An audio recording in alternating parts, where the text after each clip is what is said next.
I never thought I'd be writing this post, but I need advice from people who might have gone through something similar. My husband Brian, 32M, and I have been married for 4 years, and I just discovered something that has completely shattered my world. Brian and I met at a company picnic 6 years ago.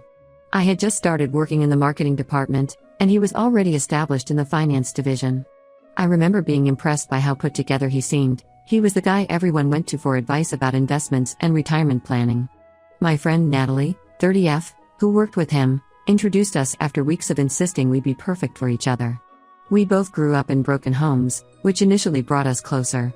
Brian's parents split when he was 12, and his mom struggled to make ends meet while his dad started a new family in another state. I could relate because my dad abandoned us when I was 8, leaving my mom to work multiple jobs to support me and my younger brother Kevin, 26M. These shared experiences made us promise to always be honest with each other and build a stable home together. Our dating period was like something out of a movie. Brian was thoughtful, responsible, and seemed to understand my trust issues. He'd surprise me with small gestures, leaving sticky notes with encouraging messages on my laptop when I was stressed about work or bringing soup to my apartment when I was sick. Within 6 months, we were talking about our future together. We moved in together after a year of dating. Even then, Brian was meticulous about finances. We split everything equally and started saving for our future. He suggested keeping separate accounts for personal expenses but opening a joint account for household costs. I thought this showed how responsible and organized he was. When he proposed after 2 years of dating, it felt right. We had a medium-sized wedding with 175 guests, mostly family and close friends. Brian's mother Linda, 58F, welcomed me into their family with open arms.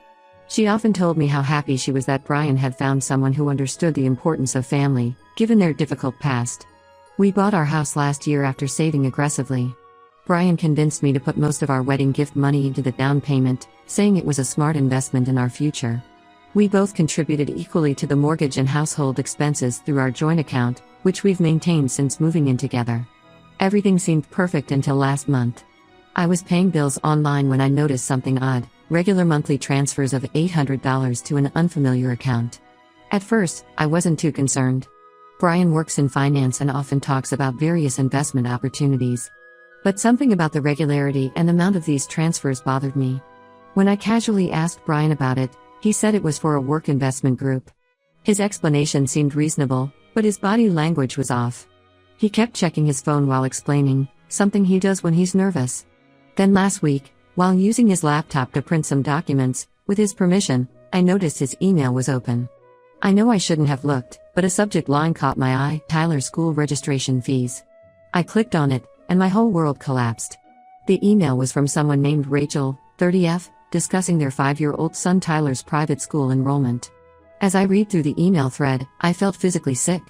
Not only did Brian have a child, but he'd been actively involved in the boy's life throughout our entire relationship. The emails discussed everything from medical appointments to holiday visitation schedules. The more I read, the worse it got. There were emails about Tyler's allergies, his love for dinosaurs, and his recent start in kindergarten.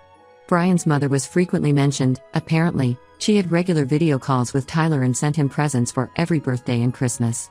I spent the next few hours going through more emails while Brian was at work. The story became clear: Brian and Rachel dated in college, she got pregnant during their senior year, and they tried to make it work but split when Tyler was 1. The $800 monthly transfers were just part of the financial support Brian provided. The betrayal cut deep on multiple levels. Every time we talked about starting our own family someday, he knew he already had a son.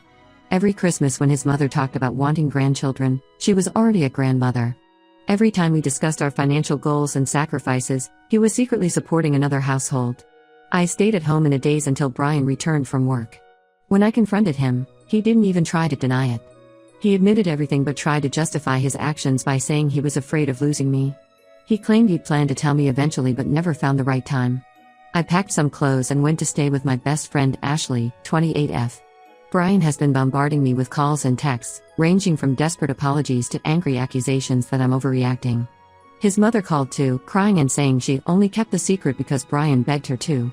The past week at Ashley's has been a blur. I've barely slept, barely eaten. Every time I think about our relationship, I question everything. Were there other signs I missed? What else has he been lying about? I've frozen our joint account and contacted a lawyer to understand my options.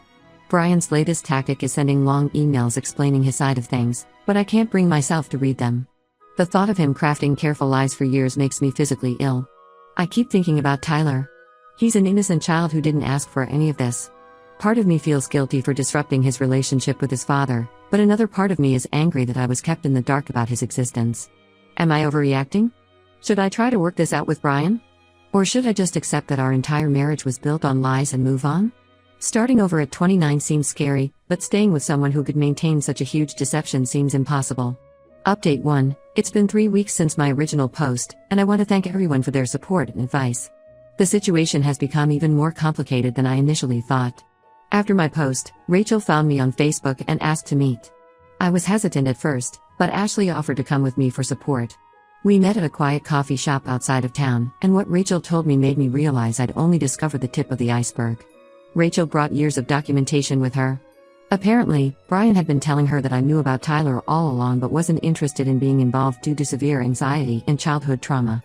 He created elaborate stories about why I never attended any of Tyler's events, everything from work commitments to family emergencies.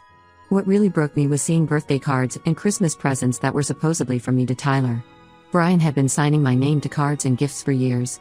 Rachel showed me photos of Tyler opening Christmas presents from Brian and Aunt Amy. I never even knew these gifts existed. The financial deception went deeper than I discovered. The $800 monthly transfers were just what went through our joint account. Rachel showed me proof of additional payments of $700 monthly from a separate account I didn't know existed. Brian had been paying $1,500 monthly in total, nearly double what I'd initially found. This revelation made me rethink all our financial decisions over the past few years. When I wanted to start an online boutique last year, Brian convinced me we couldn't afford the $5,000 startup costs. He said we needed to save for house repairs and our future family. All while he was secretly paying $18,000 annually to support Tyler. Things got messier when Brian's family got involved. His sister Melissa, 35F, showed up at Ashley's apartment unannounced. She tried to convince me that Brian was just being a responsible father, arguing that I should understand given my own experience with an absent dad. The manipulation made me furious. There's a huge difference between being a responsible father and systematically lying to your wife. I've moved out of Ashley's place and found a small apartment. I used money from my personal savings account, which thankfully Brian couldn't access. The rent is higher than I'd like, but I needed my own space to think clearly. The situation at work has become unbearable. Even though Brian and I work in different departments, people have started to notice something's wrong. The rumors are flying, and I've caught colleagues whispering when I walk by. I've started looking for a new job, but it's challenging in our current market. Brian's latest strategy is to get my brother Kevin involved. He reached out to Kevin, playing on their friendship from college days. Kevin came to see me, initially planning to advocate for Brian, but after hearing the full story, he was disgusted.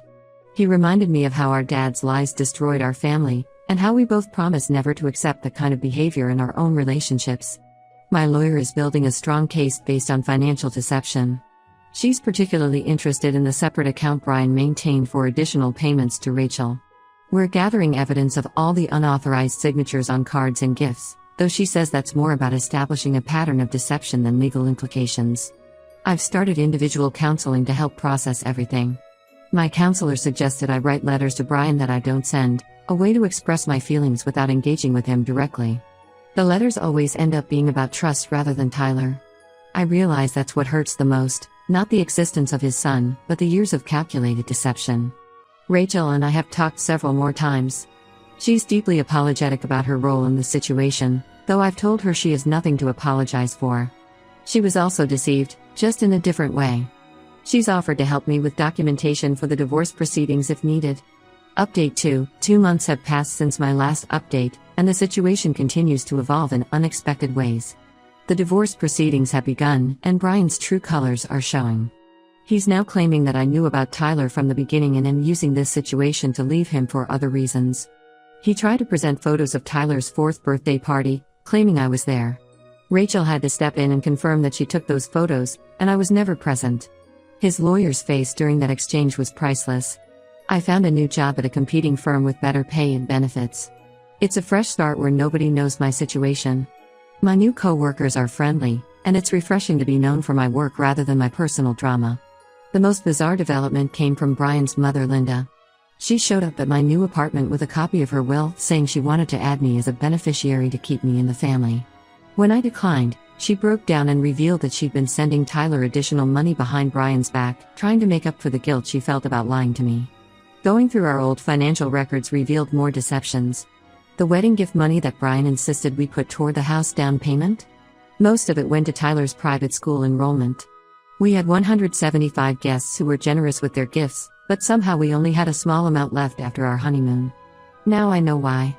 My lawyer has pushed for a complete financial audit. We discovered Brian had set up a college fund for Tyler using money from his annual bonuses he told me went straight to our mortgage principal. While I respect him wanting to provide for his son's future, the systematic lying about our shared resources is unforgivable. Kevin has been instrumental in helping me move forward. He's been staying with me a few days each week, helping me sort through joint possessions and paperwork. He found old tax returns that raised more questions about Brian's financial dealings. The hardest part has been dealing with mutual friends. Many have taken sides, with some suggesting I'm being unreasonable about the whole thing. These are the same friends who watched me plan family vacations that never happened because Brian claimed we needed to save money. Update 3. This will be my final update. The divorce was finalized last week, and I'm ready to close this chapter of my life. The financial audit revealed even more than we anticipated. Not only had Brian been claiming Tyler as a dependent on our joint tax returns without my knowledge, but he'd also been writing off various expenses related to Tyler's care. My lawyer helped me file amended returns to protect myself from any legal implications. Rachel and I have maintained contact, which surprises many people. She's apologized repeatedly for her unwitting role in the deception, though I've assured her she's not to blame. Tyler now knows about my existence, and Rachel says he's struggling to understand why his father lied about me. She's handling the situation with remarkable grace, focusing on protecting Tyler's emotional well-being. Brian's final attempt at reconciliation was both predictable and revealing. He offered to include me in Tyler's life, suggesting we could all be one big happy family. He still doesn't grasp that this was never about Tyler, it was about years of calculated deception that touched every aspect of our marriage. I've relocated to a different city for my new position. The physical distance has been healing, helping me establish a life completely separate from Brian and his lies. My mom visits regularly, and I'm slowly rebuilding my social circle. Some days are harder than others, but I no longer question my decision to leave. The experience has changed how I view relationships and trust. While I'm not ready to date, I'm focusing on building stronger friendships and reconnecting with myself. My new job keeps me busy, and I've started taking evening classes in digital marketing to further my career. Looking back, I realized that Brian's deception wasn't just about Tyler, it was about control and his inability to face difficult situations honestly. While I still feel pain about the years I lost to his lies, I'm grateful I discovered the truth before we had children of our own. To everyone who supported me through this journey, thank you. Your advice and encouragement helped me stay strong when I was tempted to accept Brian's excuses. Starting over at 29 wasn't part of my plan, but it's better than living with lies.